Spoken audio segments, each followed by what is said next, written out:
Hello hello. क्या बोला था? हम केटी बोला तानी। हम तो हर दिल के पेटी बोला तानी। का करे तारा? नया साल में मुर्गा और दारू घींचा तानी। मुंह बका। तो तहरा गइला के बाद जियते कहाँ बानी?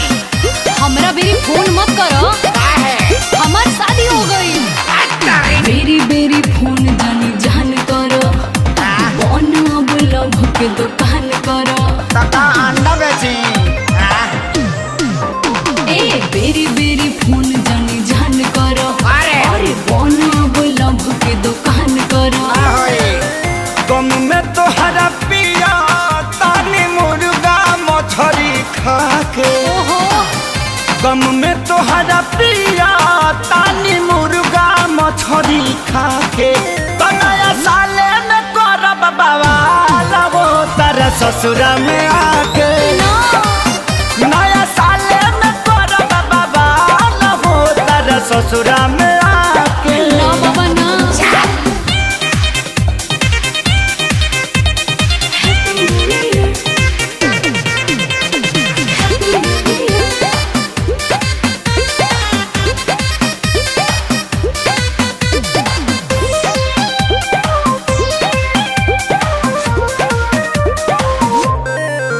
नया साल में हमरा के तेजा हो। नहीं हो सकता। मैसेज मोबाइल पर भेजा हो।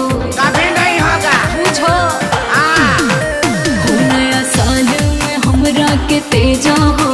जनी मैसेज मोबाइल पर भेजा हो।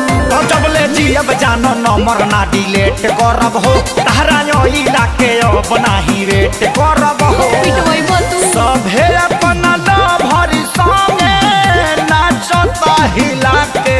तो नया साले में करब बवाल हो तारा ससुरा में आके। मरद मारी लगी। नया साले में करब बवाल हो तारा ससुरा में आके। Happy new year.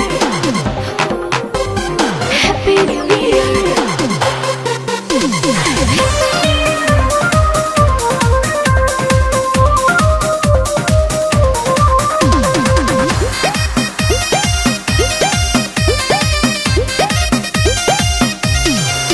सुना यार हमर ऐसे न बोला हो। अच्छा। बीतल बात न खेसारी तू खोला हो। तिलौनी उड़ा देंगे। कह रहा है। सुना यार हमर ऐसे न बोला हो। बीतल बात न खेसारी तू खोला हो। तो सोनू यादव राज के अब दया सारे पड़ी ना। जब ले देखब नाही जान हमके दारू चढ़ी ना।